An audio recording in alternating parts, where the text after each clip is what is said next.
So our last team here, Redbull KTM. Down a rider for the season. That's sad. It is kind of. Much as I don't like Marv, he mixed it up, made it interesting. Well, let's think about it. And they don't put anybody on that bike because they got to pay for gas.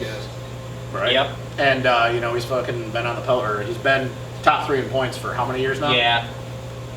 So, and next year's his last year too, right? I think so. Okay.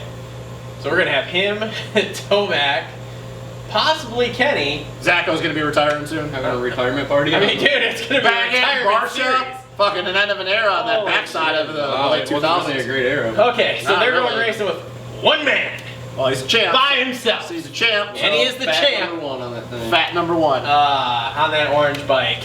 Almost So feel Cooper like it'd Webb. be more relaxed around that truck without Marv there. Probably Well, I mean, Matilda's not around, so that's. Oh my God. And I am so sad not gonna get to see Matilda in any pictures. Oh, she'll get Green and Webb off before his motos. There we go. Whoa! This is not Jeremy Martin's wife we're talking about right now. Whoa.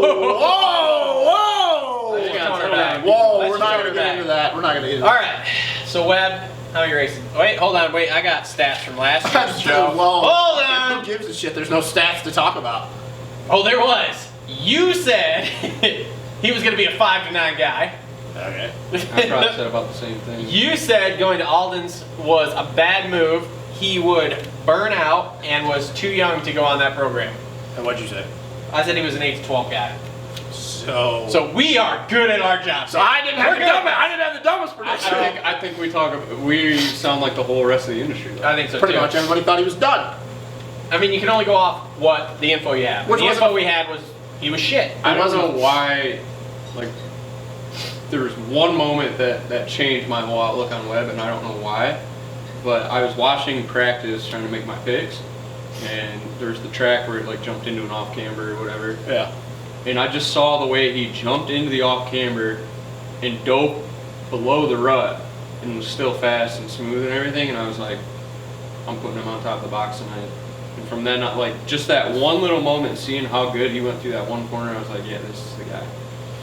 I don't know That's what changed it for me. I don't know what would be my moment for him, to be honest with you. I would probably, I mean, I know this is going to be an easy pick, but I'd probably have to say the moment when he came back and he passed Kenny right in 6-shooter. He came from a No, not the Triple Crown race. Oh. The race that Eli started up front, Kenny passed him and dropped back. And Webb came literally, from like 8. yeah, the moment where it was literally like the closest finish in history. I think it had to be that one. I know a lot of people would say that'd be easy, but most people would say, oh, his first win. Like that was for me, that was it. Because that just proved that on a night where everybody was struggling at the main, the track was terrible, and he got a shit start, and it was looking like, oh, he's going to be 5th, and then he's just going to settle in. And he was legit like a second and a half faster than everybody at the end of that main. Yeah, that's got to be it for me. And I know that I said last year that Anderson did it the right way, but Webb won with the most wins this past year. Everybody forgets He that. looked the best. People are like, oh, Eli. Webb had more wins. Like he did. Oh yeah, he did. Also watching him, there's like that's what I like about the NBC Sports Gold package or whatever. Yeah, They go got back like and the watch season replay Yep. or whatever with all the highlights. And just like, I don't know, his cornering and just everything was just, the biggest thing was just the cornering, the way he cornered that bike. Well, you can even say Detroit when he was fucking 10th in practice, and everybody's like, "Oh God, what's he gonna do?" And They then the won. and then he went out and he killed it. I mean, Eli was the guy that night, but he went out and killed it. And that's a damage Cooper Webb control thing too. to do. I think that Coop, people want to say Eli's got to be the favorite, but man, like Coop, he did everything the right way. He got good starts. He was 100% the best guy. He won the most races. The nights that he wasn't feeling it, he settled. He got a 2nd, he got a 3rd, he even got a 4th. And mentally, when he was struggling in the whoops, where we always talk about the whoops, like you got to be able to stay on top. That didn't matter to him because he knew at the end of the night they were going to be, and I hate saying this, but jumpers. He knew that he was going to have to rhythm figured through, out how to do them, and he too. figured it out early. I remember like first round, I just saw him jumping through the whoops and I was like, holy shit, that's Mara. Yeah, when it's cupped out and it's rutted and you got to pick a line and he can go fucking 3-3 quad or whatever when everybody else is trying to bang through, that you got to learn how to do that. Saves That's the energy, thing. too. A lot of guys aren't comfortable with that. Kenny's not comfortable with it because he does have the fastest whip speed.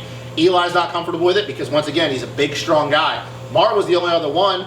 You know, Zacho's another guy that bangs through the whoops. Anderson blitzes through them, and Coop's just like, I don't care. He's like, I know at the beginning of the main, maybe that puts me back a little bit if I get a bad start, but by the end of the night, when everybody's struggling to find a line, dude, I know that I'm gonna be able to jump through The these. thing no about problem. it was like that race when he caught Roxon at the end there, He tried a couple laps where he skimmed him. He tried a couple laps where he jumped through him. Like, he was able to switch his lineup and do both. Yep. Oh yeah, no, and I think that I mean, is he the favorite?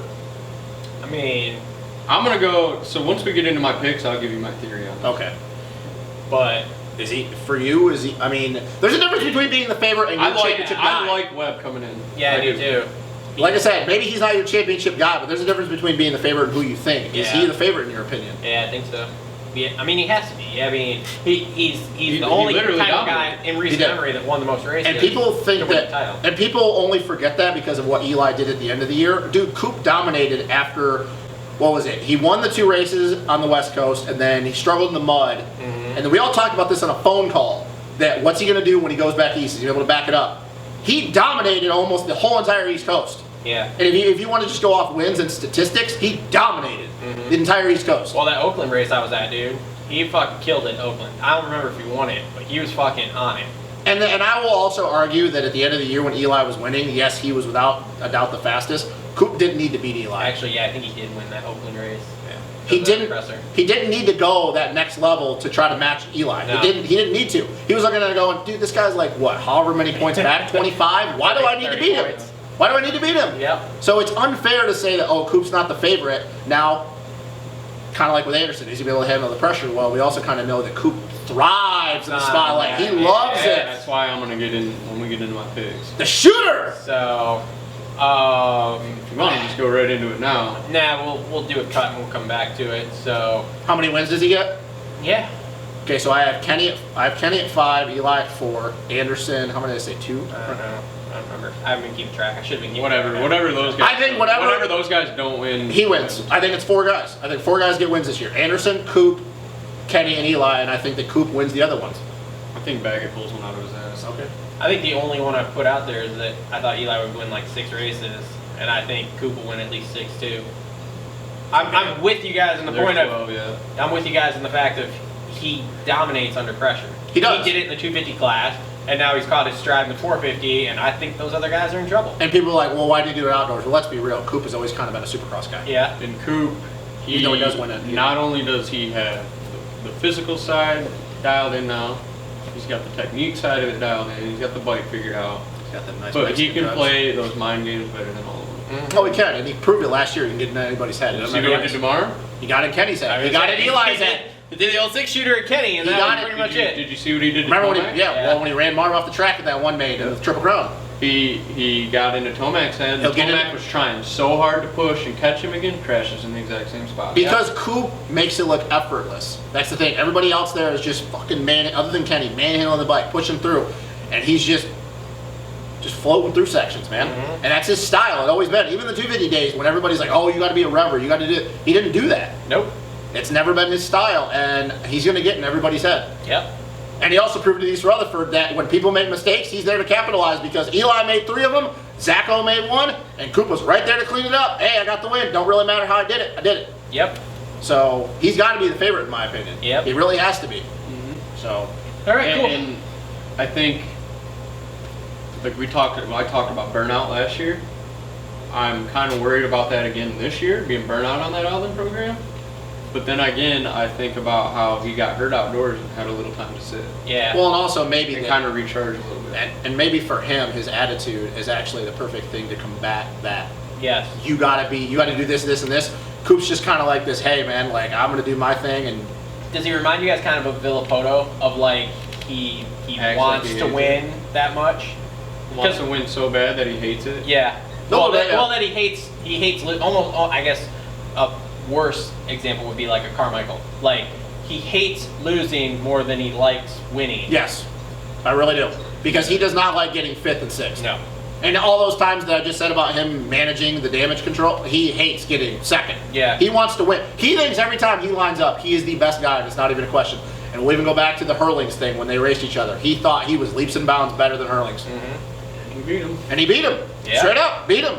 Coop thinks he's better than everybody. Coop thinks he's up here, and he thinks Eli and Kenny are all the way down here. But I think the last couple of years humbled him out a little bit. So It did, I think yeah. that has changed a little bit. Yes, it does. It's calmed him down, and I I hate putting a lot of emphasis on A1 is the last thing I'll say, but I think A1 and whatever second round of St. Louis, 'cause that makes a whole lot of fucking sense. I think those 2 rounds are going to be very telling as what's Coop's year going to come look like. If he comes out and he's winning second, boys, it's going to be another long year for everybody else because he's probably going to do the same thing all over again. Yep. Yeah. So, yeah. Okay, cool. Then we will take a quick break here and come back with our predictions Quick for for you the end of guys. the year. Yeah, quick for you guys, not for us.